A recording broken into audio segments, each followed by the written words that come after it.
Hello, everyone. So today we have somebody very special, I would say, in my life. And I didn't have to jump on a plane and go to the other side of the world to meet this person. She happens to be actually my next door neighbor, literally across the street. And oh gosh, what an inspiring person. So of course there was no way for me to not interview Sapna Pieroux in the room with us in this P-Talk, in this Passion Talk, one of those passionate voices that hopefully for those who are listening will be inspiring some of you out there. Sapna, thank you so much for being with us today. Thank you for having me. Yes. We are actual friends, but this is so lovely to be involved in your passion project. So, I know. Yeah. I mean, you inspired me in different ways, in so many different ways. And I saw so many people that we know in common. I see in their eyes that little flame when you talk to them and when they talk about you. And I'm not surprised because there are a few things I know about your life, and this is what we will explore today. So today the topic is how breast cancer unleashed your resilience. Okay. It's a big topic. I know it might be at some point, some moments maybe emotional, for better and for worse. You might laugh, you might cry. It's all humanly understandable. Mm-hmm. But I was thinking, Sapna, to explore this topic with you because. When I hear you tell me this story, I always have tears sometimes. I'm not, but I have it. It's like, no, I'm not tearing. And I'm thinking, let's share this voice with the world. First thing first, who is you? Who is Sapna? Who are you? Who am I? Well, who are you? Yeah. So, as you said, I'm Sapna Pieroux. I'm a brand consultant, a designer, an author of Let's Get Visible, and a speaker. I own a brand consultancy called Innovations ID, and we help ambitious entrepreneurial and scaling businesses get more visible by getting them to get brand clarity, stand out in their industry, and supercharge their business growth. That is great. And I'm going to stretch your intro. You're not ready for that, perhaps, but you're so much more than just this. I am that as well. What are you? I'm a wife to Andy, who's another business owner. He's an IT consultant. And I'm a mum to Luke, who's 12, Adorable. And Leon. They're my pride and joy. So, 2 boys. That's me. And what else? I'm a loyal friend. You're very loyal and great friend. And a bit of a party animal. So as you know. Yeah, for those of you like dancing and music and stuff, she's the person to hang out with. I love it. I love a party. And when you organize a party, she knows what to match, what clothes to wear. But so Sapna, I would have started with something to ramp up, but I'm gonna go straight into the core, the essence of this topic. The topic being how breast cancer unleashed your resilience. We will get there. If you don't mind, I'd like to take a step back. When we met, and I told you what I do in life, that I left the corporate world, I went into science, the science of happiness, positive psychology, and coaching, because I wanted to help people and because I want people to have a meaningful life and a life that they could be passionate about. I really always had a sense when you talked about your life, there was something, I'm not going to say a lack of clarity, but there was something a bit, je ne sais quoi, as we say in French, something that was uncomfortable, something that you were longing for, searching for. I sometimes call that the edge. So the edge is this idea of, picture a mountain, there's the old world, you were climbing up to the peak of the mountain, and you know that on the other side, it's a new land. You know that you climb from the current life, the current land, you reach the peak, you're sitting there, and in a moment, or maybe a bit later, you're going to go to the new life. And that moment you're on the peak, it's a bit edgy. It's something that it's not very comfortable. Tell us a little bit about this, if you don't mind. So that's interesting because, I'd always been quite successful in my career. I'd had a media career for like 20, 25 years. Started my business about 7 years ago and wrote the book. That was in 2020. And, things were going, the business was growing organically. My profile was raising all over the world. I started picking up clients from, I've worked with clients in Australia and Dubai and Canada and Europe and the States. And so everything was going swimmingly. And then there was a series of things that happened towards the end of 2020 to 2021. I'm not going to go into all of that. It's too long to go into. But they unsettled me. And I also turned 50 at the back end of 2020. And there was this feeling of there's got to be more to life than this. I've kind of reached this certain level of success.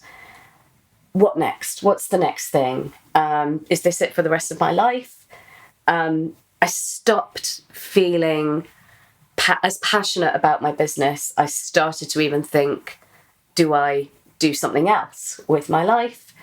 There is a plan now, by the way, but it took a little bit of soul searching. And I didn't, for the last 12 to 18 months, I've actually been saying to people that I didn't feel myself. There was something out of sorts and something out of balance. And I said I didn't know if I needed a doctor or a psychologist or a psychiatrist. I thought I was losing my mind sometimes because I really couldn't put my finger on it. Or did I need a life coach? Or did I need a business coach? In all of this, obviously, my business started to suffer as well because I wasn't putting 100% into that. My heart wasn't in it anymore. And I was searching for answers.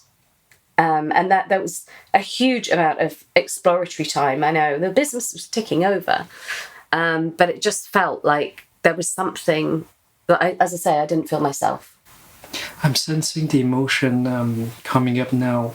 What's in the moment right here and now with you? I'm actually pretty calm about it now because I know what it was. So, a couple of months ago, or probably about 6 weeks ago, I was putting body lotion on in the shower and after the shower, and I felt something different about my boob, and I just thought that's not as it has been. And I went to my husband, called him up to the bedroom, and I said, I think I found, something, a lump. But it didn't feel like a lump. And I actually put a video out the other day on social media describing it didn't feel like, I thought it would be like a princess in the pea moment or a princess in the gobstop or a princess in the golf ball. But it wasn't. It was just a slight change in the texture of the skin. It was just a thickening. And so we've been going through tests and, and about a month ago I was diagnosed with breast cancer. So it's all quite raw and it's all quite new. We're still getting our heads around it in a way as a family. So what I've realised is when you get cancer, it's not just you that has the cancer, it's your family. That, they feel it, they live it, they're scared for you as well. So all of that happened. But the weirdest thing was that the last 12 to 18 months of me not feeling right suddenly made sense. Suddenly there was something. I wasn't going mad.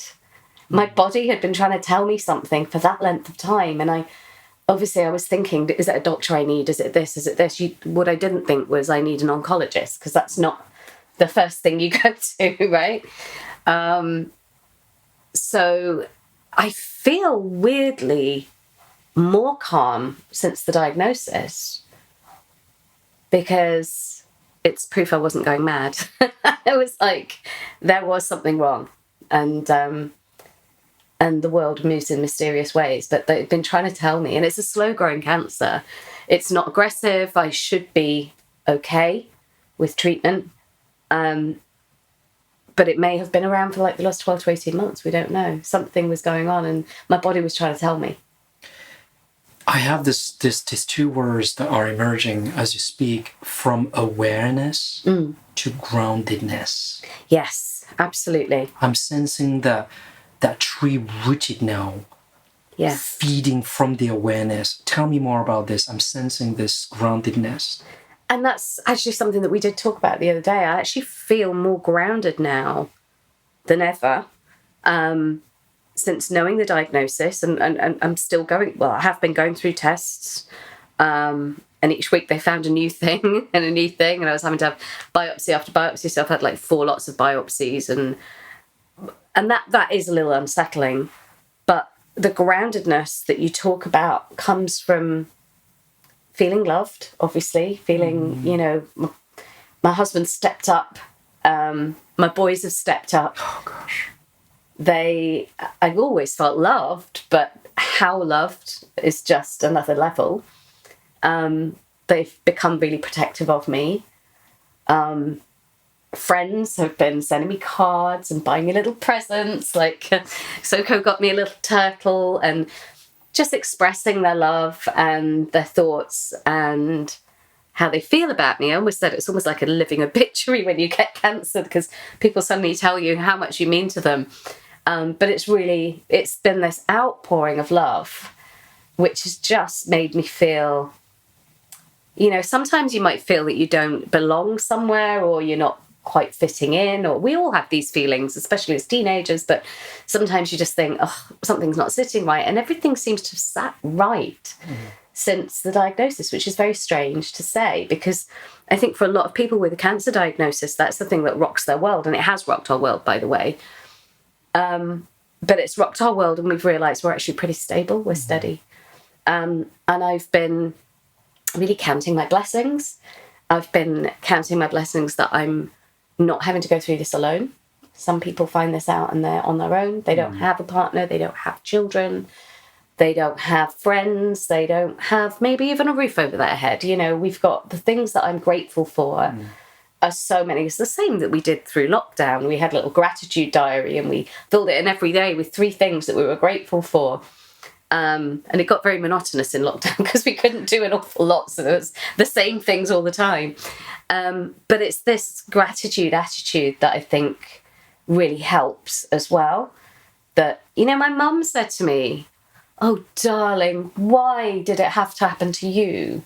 Why you? Why you?" And I said, "I'm not having that language, Mum. I'm not. Don't talk like that, because why not me? There's no point sitting there going, why did this have to happen to me?" And that's a real victim kind of mindset. But it's like, why not me? Cancer is so random. You know, I eat well, I exercise, I don't smoke, I drink a little bit, you know, but not excessively. These are what you're describing now really resonates strongly with people I've been coaching when they're facing big adversity. Yeah. They develop their own coping mechanisms. Yeah. But also what you just said, what your mom told you, I literally just picture now like that, almost like a movie. I picture if cancer was like an animal, like a bull, it felt like you took the bull by its horn with your resilience, with your beautiful t-shirts, Wonder Woman, like whatever it is, but it's Wonder like Woman. It's Wonder Woman, isn't it? I wore it for energy. Yeah. Yeah. Energy, passions, energy. You took the bull by its horn.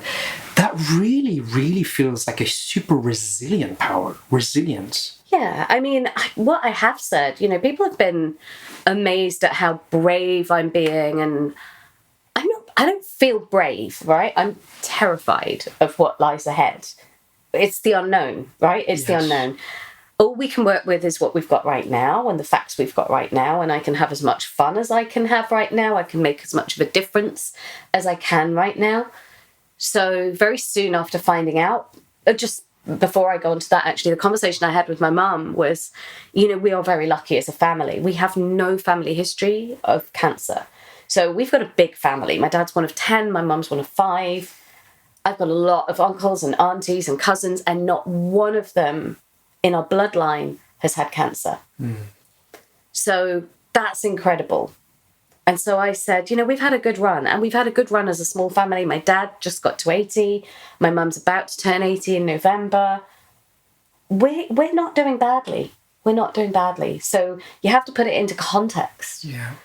And then one of the first things I did was I went on social media, and I told, obviously after I told my family and after I told my sons, my sons were the first 2 people that we told, and we'll talk about that in a bit. But then I went on social media, and I just put it out there, because wanted people to be aware of breast cancer, to think, to check their boobs, to check, and this is men and women, by the way. Breast cancer is not Gents, female women, only and business. everybody. In fact, Yeah. every human being. Just if you've got a chest, the way you self-identify yourself, get checked. Yeah, get checked and check yourself, actually, because a lot of people said to me, "Oh, isn't it great that they found it so early?" Yeah. And I've been very clear on, I found it early. They didn't find it early. So actually the power is within us to find that and detect it ourselves before we get the call from the NHS post 50, or, something else happens. And that's how I found it so early, because I was, as my GP called it, breast aware. And actually just aware of what normal feels like. And then when it felt different, to actually go to the doctor and get it checked out and not think it'll right itself, My best friend died of breast cancer when she was 38. So I have always been hyper aware, some could possibly say paranoid, about the possibility of breast cancer, despite our lack of family history. But arguably that might have saved my life. Wow, what a message. And I think the message is really clear. What I'm also hearing here is get this awareness of what your body is telling you, and sometimes we don't know what we don't know. And I think it's one of the more detectable cancers, because we can feel this part of our body. If it's an internal cancer, you can't feel it, you can't see it, you can't. So this is one of the easier ones to detect if we are aware of our own bodies. And with the realization that, yes, the doctor confirmed it's a cancer, it's a breast cancer. Yeah. Armed with the love around you from your family, your friends, beloved ones, what other resources would you tap into to really surmount this predicament, this challenge? What else do you tap into internally to go beyond this? I was going to say, there are no other resources except myself, really. And how, what I've been saying to the boys as well is, we don't necessarily get to choose what happens to us, but we get to choose how we react. Yes. Right? And what we do about it. So one of my reactions was to go live on social media, to tell people, to get the message out there, to get people checking. I've had messages from women, mainly, pretty totally, saying they're checking themselves now, they've booked that mammogram, they've, they're made a note in their diary to do it every month. They are changing their behaviours because of my willingness to share my story. A lady who I don't even know, a second connection on LinkedIn, contacted me and said, "Thank you for sharing one of your videos." She herself had discovered breast cancer about the same time that I had, and she hadn't been brave enough to tell anybody. She hadn't told her network, so she didn't comment on my post because it would have alerted her network to what was going on. But we've been supporting each other since then, just sort of passing messages through to each other, and she's following my story. But I think what's really helped me as well is I've been writing about it. I've got a Word document which has now got over 20,000 words. But as things have been happening, I've been writing about it. It's really helped me process my emotions, my thoughts, my feelings. There's been, some awful things that have happened as a result. I've kind of disowned a member of my family. Again, I'm not going to go into detail now, but there's just writing about it has given me clarity of thought on what's important, and actually going through something like this makes you realize what's important, and you get rid of the things that aren't serving you anymore. It's a really great excuse to get rid of things that aren't serving you. You can be a little bit selfish when you've got cancer, I've realized, and use that to your advantage. The communication between myself, obviously my husband, but my boys, has just opened up even to another level. Tell us more about what the question would be. what from this new awareness, reconnecting with yourself, because at the end of the day, it is still you, but you're accessing a part of you which probably you didn't know, but now you're aware of it. What from that discovery, that new awareness of yourself, of that facet of yourself, gave you a new pathway to the way you communicate with the kids? Tell us what happened and what is that? Well, we've always been open with the kids, right? We've always been very honest with the kids. We try to model the kind of behavior and method of communication that we want them to have with us. When I found the lump first, my husband said to me, should we tell the boys? And I went, oh God, no, because I don't even know what it is right now. I don't want to worry them if we don't know what it is. Let's go get it checked out first, right? So we went and got it checked out. We had to get somebody to look after the boys that evening. They didn't really know what was going on. It was all a bit of a last minute arrangement and appointment. So one of our friends took the boys for a play date, and we went and had the tests, and the doctor was great, actually. They saw whatever it was in there. The radiologist saw it, and he called the other guy who turns out he's my surgeon now. And he came and looked at it, and then they conferred, and after that they went away and we had a consultation with him, and he said, you've got a 1 in 50 chance that you don't have cancer. So it was a very blunt and honest way of... I didn't know I had cancer at this stage, but he told me I had a 1 in 50 chance. So that it wasn't cancer. So we went home and we told the boys, that in those words. We said, boys, we've got a bit of bad news. We sat them down. Andy had his arm around one boy. I had my arm around the other boy. Leon thought that bad news was that we weren't moving house because he doesn't want us to move house. And he said, we're not moving house then. And I said, no, we are still moving house. We're not moving house right now, but we are still moving house, darling. But mummy may have cancer. We've been to the doctors. I've got a 1 inch. And it was that simple. And it was that, open. And they were a bit shocked. And Luke was very shaken because one of his favourite YouTubers, a 23-year-old guy, had recently, Technoblade on YouTube, had just died of cancer, literally about 1 or 2 months previously. So in their minds, cancer meant death. And of course, when you hear about cancer in the press, it's only that you only hear about the celebrities that die of cancer, right? So I think everybody has a bit of I'm scared of cancer because that's what you read is cancer equals death. But I guess the newspapers don't really sell all the cases of people being cured, right? So that doesn't make national news. Somebody had cancer and they got cured isn't news. So we've kept it very open with the kids. As we found things out from the doctors, we go to the doctors. In fact, we brought them with us the day that I was going to get my cancer results, like the yes, no, do you have cancer, do you not, confirmation. We brought the boys with us.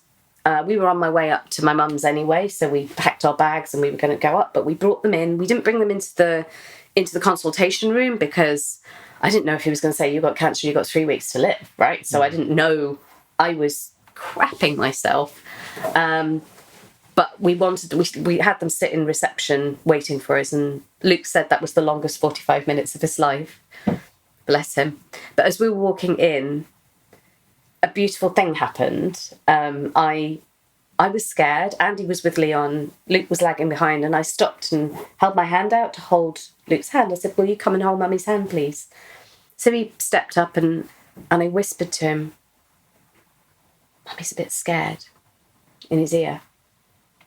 And I was giving him permission to tell me his feelings, giving him permission to tell me how he felt and that he was scared too.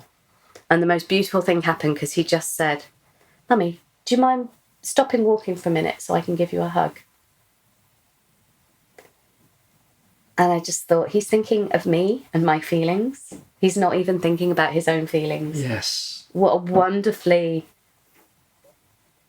a beautiful moment, actually, just that he was there for me. He was making himself, a 12-year-old boy, was wanting to give me strength and comfort at a time like that.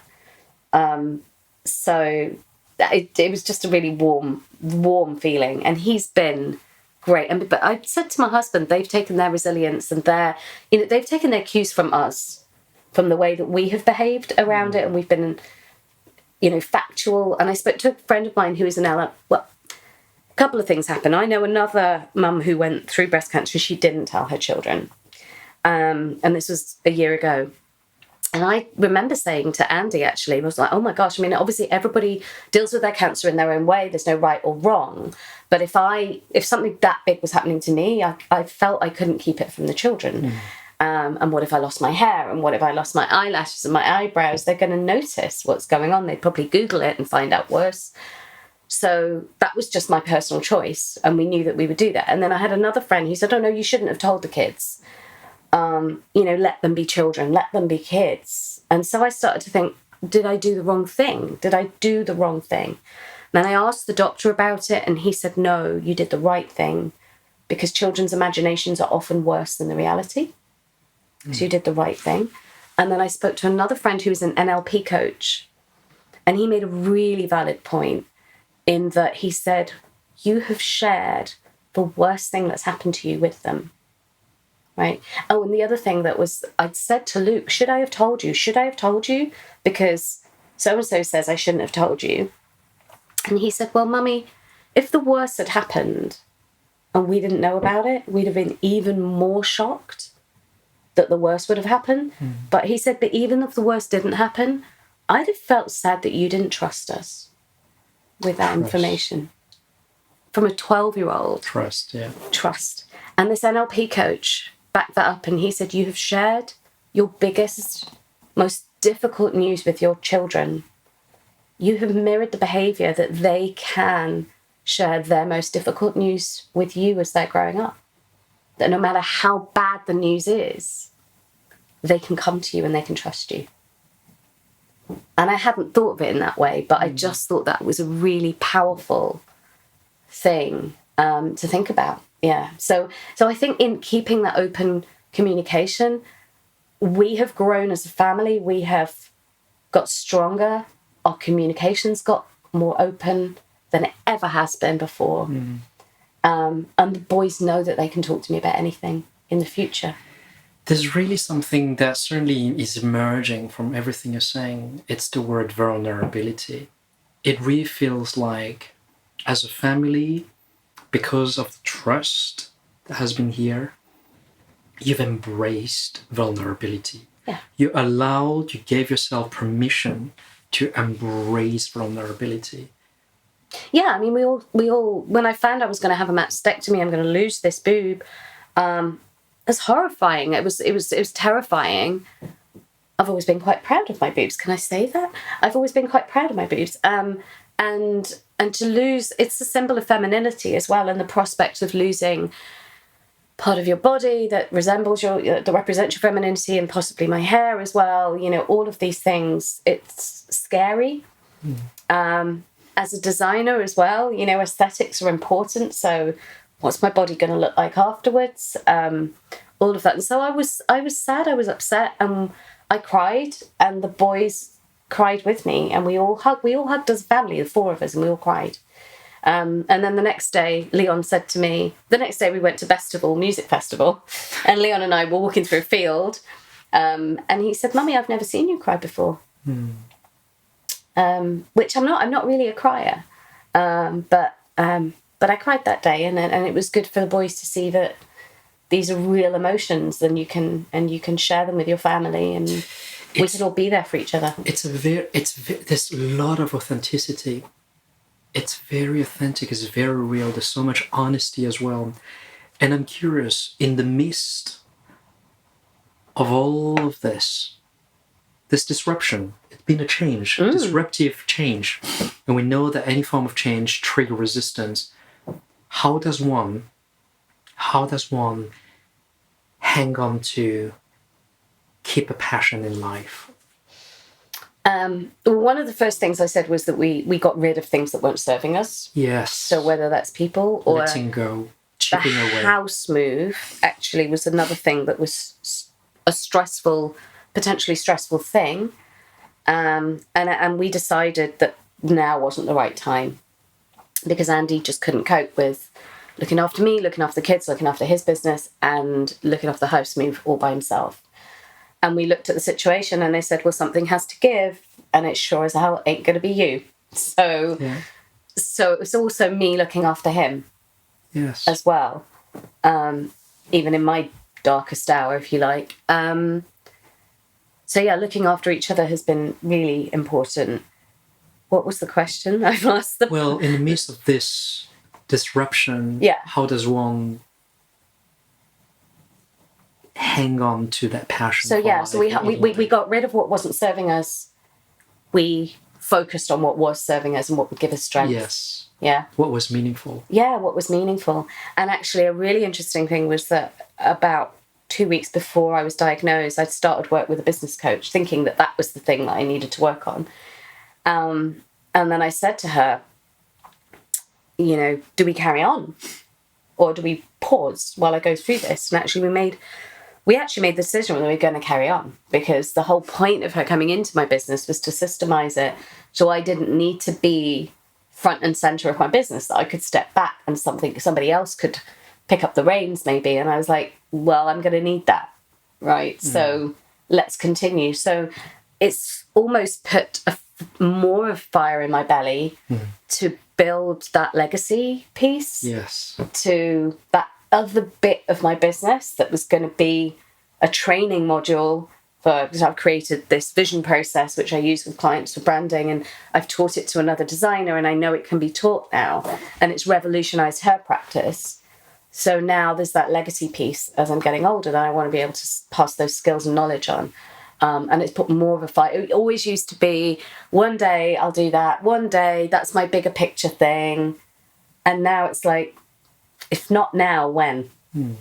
Right? Because it really makes you focus that you can't think in like 3 years' time or 5 years' time. You've got to be working on stuff now. Yeah. Living the now. Living the now. And that's really important, actually, because before living the now. That's absolutely, one resonant point. One thing, one of my friends said that she'd read a piece and it said that anxiety is kind of a fear of the future.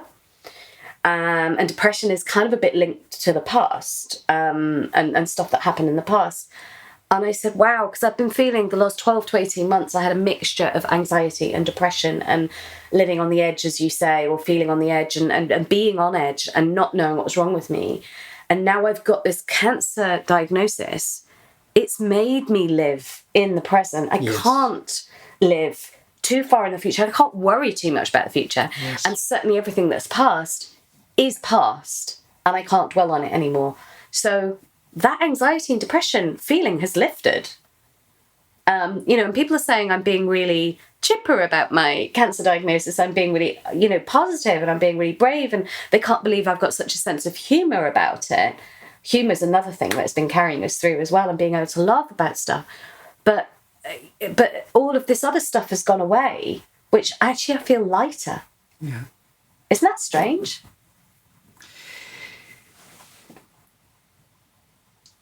There's so many powerful and resonant things that you're saying now. And for people who are watching and or listening, if there was one thing you would like people to walk away with, what would be that thing? From everything that you're sharing, what would be one thing you would like people to walk away with? Oh my gosh, so many messages in there, but I would say check your boobs. I mean, that's the one that's going to save your life, right? So that's better than anything I'm doing with my life right now, in terms of all the other stuff. But also, just that open and honest communication is the thing. And being vulnerable, letting people in, that trust, that openness, communication, all of that has just elevated since the diagnosis. And it's on another level now. Well, Sapna, there would be a zillion more questions, and I could be sitting here and having my coffee and listening to what you're sharing, having a sip, seconds after second of inspiration. But every good thing has an end. So I'm going to say, I want to share my gratitude for you to share your voice, your truth with us. Thank I you. really, really genuinely hope that people are getting the message that Sapna is trying to share, because I really, really feel and think that this could save lives and that could change lives. Yeah. So check your boobs, be honest, All be your moves. transparent. Yeah. Yeah. Men, women, and everybody. And be resilient enough to embrace your vulnerability and to talk about this around you. So Sapna, thank you so much. Thank you for having me. And Thank you. if hopefully people have questions, if that's okay with you, Absolutely. I will have some of the questions share with you, and hopefully you can answer some of those back to the people who will receive this. Connect with me on LinkedIn, and I'm sharing more of my story on my personal Facebook as well if people want to follow the story. And yeah, blessing. You are not. It's not you will. You already are changing some people's life, their behaviors, attitude, as in inclination and trust toward behavior towards cancer and checking the boobs, the breath. But also, I think that could literally save some people as well. Absolutely. So, thank you. It's been a blessing to have you. Thank you. Thank you for watching. I hope you enjoyed the chat. If you did, share, like, subscribe. And please join me for the next one.